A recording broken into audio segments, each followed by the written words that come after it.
Hello and welcome to today's video. Today we're going to talk about Palestine and Israel. What is happening in Gaza?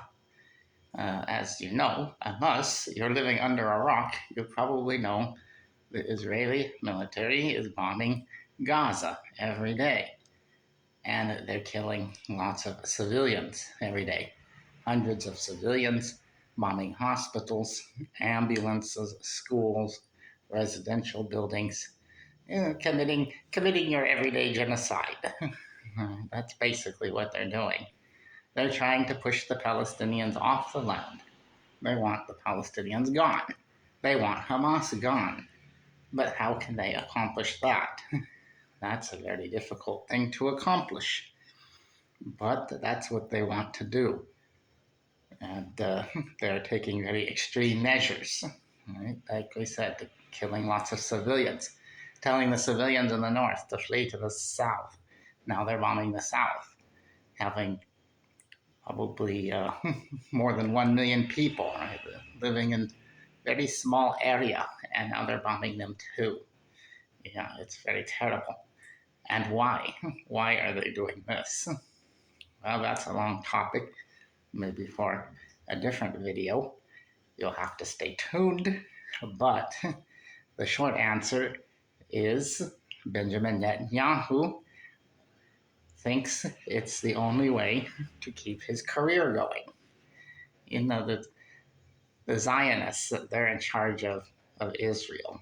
But they're not only in charge of Israel. The Zionists, they have power in many countries, including our own United States, as well as most of the European countries, at least the European Union countries.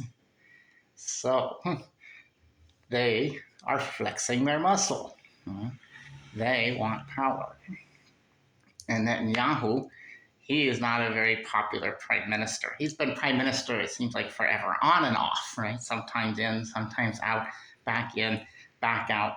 Yeah, it's been like a musical chairs over there in Israel, always changing the prime minister. This guy's in, okay, Netanyahu's in. Okay, another guy's in. Okay, you get the point. But even Netanyahu, he is not very popular with his own people. Right? There's protests in Israel every day. People are protesting in front of his house.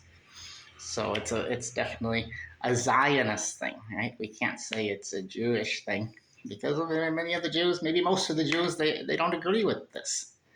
We're seeing in the United States many protests. And in fact, around the world, there's a lot of protests in favor of the Palestinians. In the United States, most of them are Jewish people, right? They've been organized by Jewish people. It's a mix of people, right? I saw a poll that over 61% of Americans, citizens, want a ceasefire. They want a ceasefire. But how about the American government? Well, the American government does not seem like they want to stop the war. They want to flex their muscle. Right? They want power in the Middle East. So it's about the political power here. Right? The president of the United States, Joe Biden, he's a Catholic, right? He's a Christian, so to say. I don't know how good of a Catholic he is. I'm not a Catholic. I'm not going to comment. But he's also a very well-known Zionist. As a matter of fact, he said if Israel didn't exist, we'd have to create one. Right? Those were his words back in the time when he was more coherent than he is now. So, yeah. It's all about power. It's all about taking control of the land. But who really gets the land? Well, that seems like the best thing the Israelis should do is try to negotiate, right? Try to get the peace settlement. So that way, there's not more war and more conflict.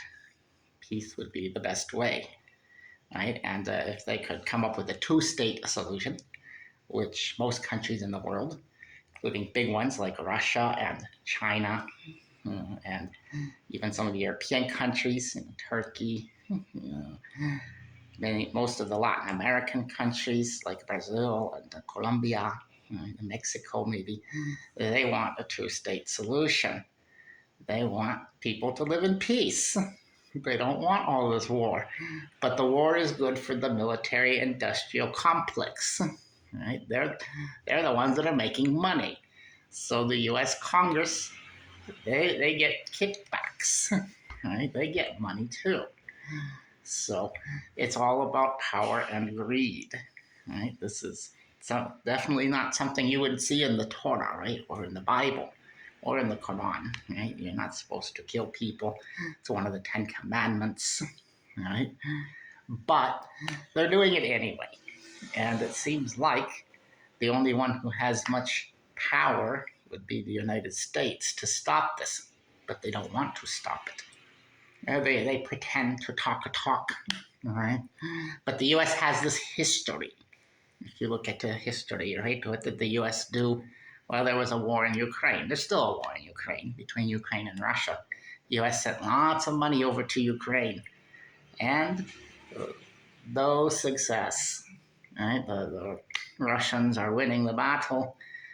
They're going to take as much land as they want or feel appropriate, given the fact that the Ukrainian government was killing the Russians in Donbass, right? Not at the extent that the Palestinians are getting killed, but it was still a genocide, right? A slow one. And the Russians also was about NATO expanding, right? They don't want NATO on their border. It's a security threat. And so the Russian government decided they'd do something about it. And they're going to win, right? And they probably had the right to, right? They have to defend these people. But in Palestine, the Israelis get away with it. Why? Well, the U.S. can just wave some money in front of some of these Gulf state leaders or some of these other Arab leaders. Not all of them. Some of them are pushing back, but they're not really doing much. Some talk, right? But if they actually use some economic power or political power, they could control the situation. So, yeah, in the Ukraine, the U.S. sent lots of money, but they didn't succeed. The same thing with Afghanistan, right? There was a war in Afghanistan for, 20 years to replace the Taliban. Well, who did they replace the Taliban with? They replaced it with the Taliban. All right, you can look at the other history, right? The Korean War, the 3-year war in the 1950s. It was to replace the Kim family, right? They were in control of North Korea, right? And who's in control of North Korea today? Still, it is the Kim family, Kim Jong-un, right? They didn't get rid of them. Same thing with Syria. They wanted to replace Bashar al-Assad. Who did they replace him with? Bashar al-Assad. He's still there. No success. Lots of money spent, lots of weapons made, lots of people killed. Same in Vietnam. They wanted to replace the Viet Cong, the Vietnamese communists. Who's in power today in Vietnam? The Communist Party. So, no success once again.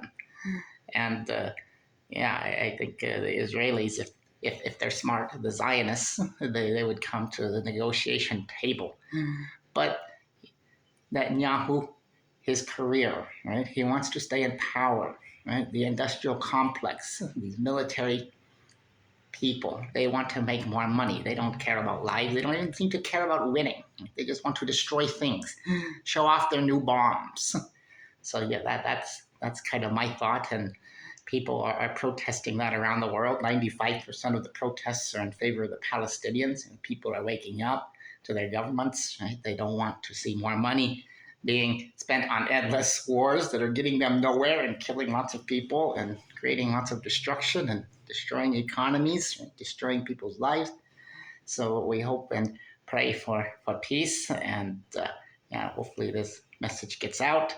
And I hope that you can like and share and subscribe, and we'll talk more in detail in future